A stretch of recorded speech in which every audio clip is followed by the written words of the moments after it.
எனக்கு அன்பான தேவனுடைய பிள்ளைகளே, ஆண்டவராகிய இயேசு கிறிஸ்துவின் ஈடு இணையற்ற நாமத்திலே இந்த கிருபையின் வார்த்தையை நீங்கள் கேட்டு ஆசீர்வதிக்கப்பட ஆண்டவர் அருள் செய்வாராக.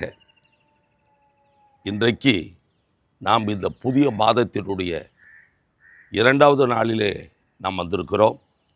இந்த பிப்ரவரி மாதம் நமக்கு ஒரு பெரிய பிரகாசமுள்ள மாதமாய் கர்த்தர் ஆசீர்வதித்து தருவாராக.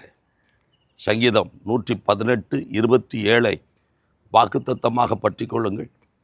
அந்த வசனம் சொல்கிறது, உங்கள் தேவனாகிய கர்த்தர் உங்களை பிரகாசிப்பிக்கிற தேவனாய் இருக்கிறார்.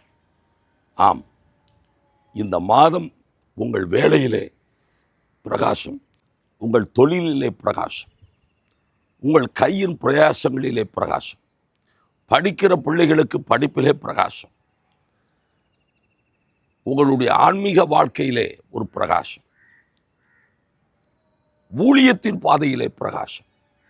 நீங்கள் எந்த பக்கம் திரும்பினாலும் கர்த்தர் நம்மை பிரகாசிப்பிக்கிற தேவனாய் இந்த மாதத்தில் விளங்குவார் என்பதை திட்டமாய் அறிந்து கொள்ளுங்கள், விசுவாசியுங்கள், அந்த பிரகாசத்தை சுதந்தரித்துக் கொள்ளுங்கள். 2 கொரிந்தியர் 4:6 பார்க்கும் பொழுது இருதயத்தை பிரகாசிப்பிக்கிறார். யோபு 29:3 பார்க்கும் பொழுது அவருடைய தீபம் நம்முடைய தலையின் மீது எரிகிறது, தீபம் எரிகிறது, தலையை பிரகாசிக்கப்படுகிறார். இன்றைக்கு கிருபையின் வார்த்தையாக நம்முடைய முகத்தையும் கர்த்தர் பிரகாசிக்கப்படுகிறார்.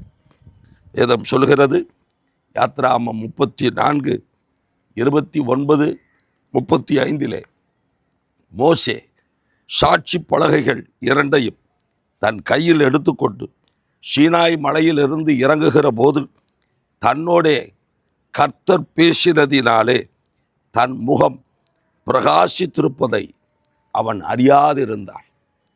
கர்த்தர் பேசினதினாலே அவன் முகம் பிரகாசித்திருந்தது.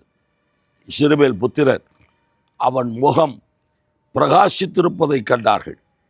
மோசே ஆண்டவரோடே பேசும்படிக்கு உள்ளே பிரவேசிக்கும் வரைக்கும் முக்காட்டை திரும்ப தன் முகத்தின் மேல் போட்டுக்கொள்வான் என்று சொல்லப்பட்டிருக்கிறது. பிரியமானவர்களே, மோசேயினுடைய முகத்திலே ஒரு பெரிய பிரகாசம்.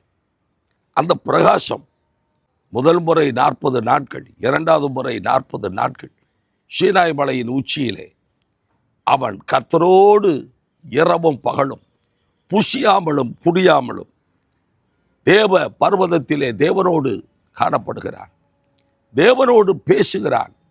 அதன் நிமித்தமாக ஒருவன் தன் சிநேகிதனோடு பேசுவது போல் கர்த்தர் மோசையோடு முகமுகமாய் பேசினார் என்று யாத்ராகமம் 33:11 சொல்கிறது. ஆம், இன்றைக்கு உங்கள் வாழ்க்கையிலே, என்னுடைய வாழ்க்கையிலே, நம் யாவருடைய வாழ்க்கையிலும் நம்முடைய முகத்தை பிரகாசிப்பிக்கிற தேவன் நமக்கு உண்டு.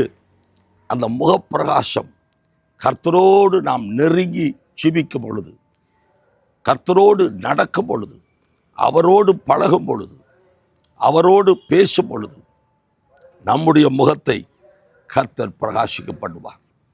என்னாகமம் 6:25 கர்த்தர் தம்முடைய முகத்தை உன்மேல் பிரகாசிக்க பண்ணி உன்மேல் கிருபையாயிருக்க கடவர் என்று சொல்லப்பட்டிருக்கிறது. இயேசு கிறிஸ்துடைய முகம் சூரியனை போல பிரகாசித்தது என்று மத்தேயு 17:2 வெளிப்படுத்தின விசேஷம் 1:16 நாம் பார்த்தோம். என் அன்பு தேவ பிள்ளைகளே, இந்த மாதம் கர்த்தர் உங்களை பிரகாசிக்கப்படுவாராக. உங்களுடைய காரியங்கள் அனைத்தையும் பிரகாசத்தினால் கர்த்தர் நிறைப்பாராக. வெளிச்சத்திற்குள்ளே கர்த்தர் உங்களை நடத்துவாராக. இந்த பிரகாசம் உங்களுக்கு வெற்றிகளை கொண்டு வருவதாக, ஆசீர்வாதங்களை உங்கள் மேல் திரளாய் கொண்டு வருவதாக.